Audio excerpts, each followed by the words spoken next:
Hello, happy Tuesday evening. Just wanted to give a little update and kind of discuss what went wrong Monday evening into Tuesday morning with the expected snowfall. I know a lot of you woke up this morning, myself included, and were wondering, where is all the snow? Where did it go? I thought I was going to be needing the snowblower this morning. I thought I was going to have to be shoveling before I went to work, and instead I've spent the last 30 minutes scraping ice off of my car. What happened?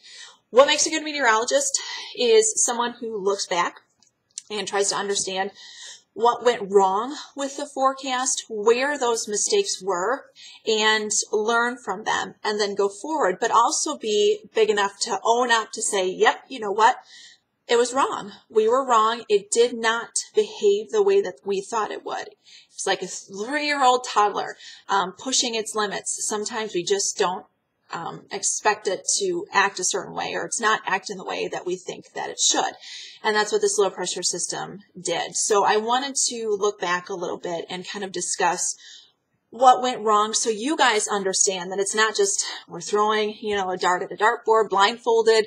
You guys are another example of getting paid when you're wrong because, we like to think that we're right a lot of the times, but there are going to be cases where the forecast just doesn't work out. But it's what you learn from that forecast and going back that will make you a better meteorologist in the future. So I wanted to discuss a little bit. And to quote my 8-year-old daughter this morning, when she got up, I was in the other bedroom with Emily, and I said, Maddie, there's no snow.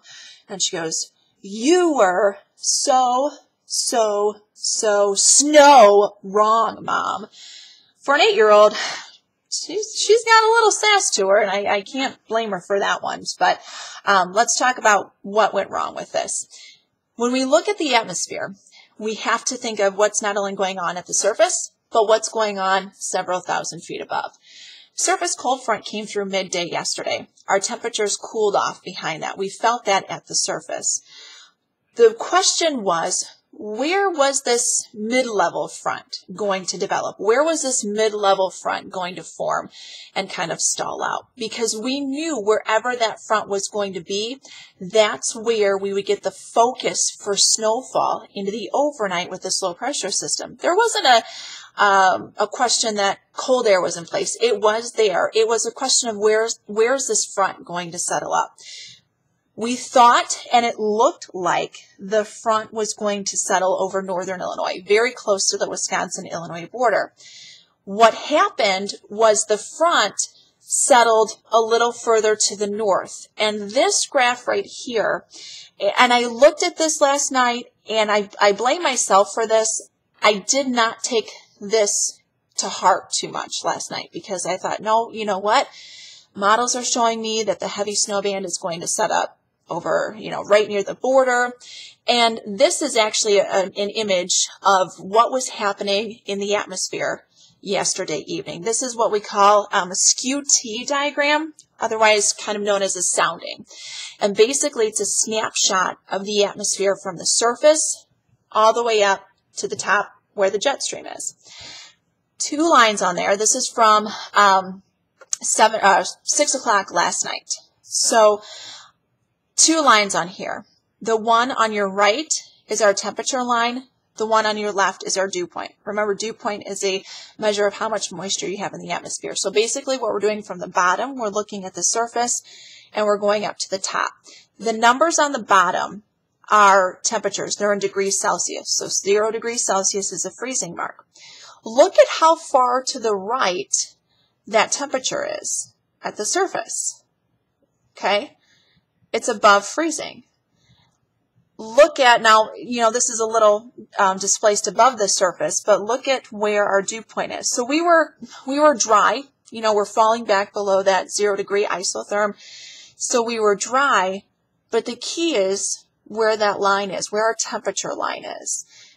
And ahead of this low pressure system, because air around low pressure, wind flow around low pressure is counterclockwise. So ahead of a low pressure system, you're going to get a southerly wind.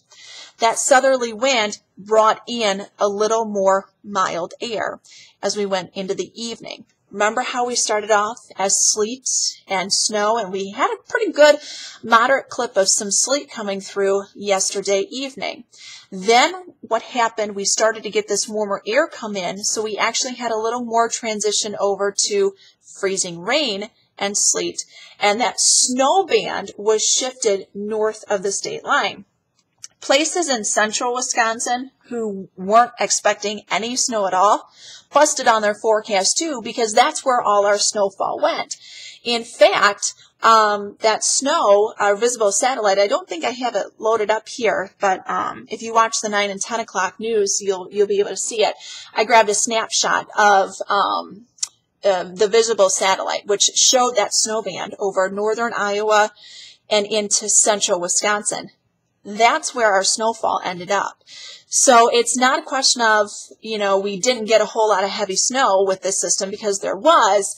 It was just further to the north than what we thought it was. And as we got further into the evening, as we got closer to 9 and 10 o'clock yesterday evening, and I just didn't start to see the snow. The snow was slow to develop. That transition over from that mix to snow was slow. And looking back, I should have put the 2 and 2 together and say, you know what? I don't think we're going to get that much snow from this.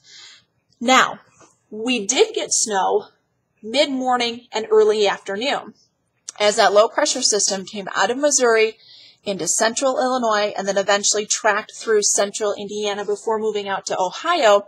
There was something called a deformation band or a deformation zone. And basically, think of this as significant stretching in the atmosphere that's caused by air streams or air flow flowing towards each other. So you get two air flows coming towards each other and then fanning apart as they meet. That's known as deformation, the deformation zone. This oftentimes forms to the north and northwest of low pressure system, and this is where you can oftentimes A, get heavy rainfall when it's warm enough, but also B, heavy snowfall. So as this low was passing to our south this morning and into the early afternoon, that deformation band and that deformation zone of snowfall developed. Hey Nick, I'm just doing a video update on what happened with the snowfall. Really? Yeah. So we're live on the web right now? We're not live on the web. This is going to be recorded. But okay. Yeah. Well, I just want to say hi. Here, let me flip it over. There we go. We'll go up. Look at this. Wow. Are we on live? Are we on TV right now? What? Anyway, I didn't mean to interrupt. No, Simone's no. doing a fantastic job. What was your name again? Candace? I forgot. Who's this lady over here? No, I'll finish up. He's got to do an update real fast. I'll finish up here real fast. But so that's what happened. We had this deformation snowfall band develop, and that's where we got the moderate to heavy snowfall once we hit about 10 and 11 o'clock this morning. And for some, it lasted through 1 and even 1:30. Overall, snowfall totals were about 1 to 3 inches, so well below what we had initially forecast. Hey, Tyler! We've got another visitor in here. We're not live or anything. I'm just doing a video update on the science behind what happened with the snow last night. Yeah. So I didn't know you were still here. I mean, I'm actually recording this, and I'll put this up on the blog, so just kind of watch what you say. Yeah, no, that's fine. I went and got some food, and I was like, I gotta go see Ken. Oh, he's lying. That really didn't happen. Just kidding. All right. So that's right. So that's essentially what had happened last night. The heavy snow band was further to the north. We had a little more warm air. And then with the snow this morning, it was more that deformation band snow that actually looked like it was going to be a little further off to the east. So I hope that this makes sense to you guys. I hope that you understand. Looking back, there were a lot of things that I probably could have changed with the forecast, especially as we went a little further into the evening, but it's all a learning process. And believe me, we want to get it right because we want to get it right for you guys. So if you have any questions or comments, please feel free to email us, leave your comment right down below here, and we will get to those. Thank you guys so much for joining us tonight. Have a wonderful evening. I'll see you tonight at 9 and 10.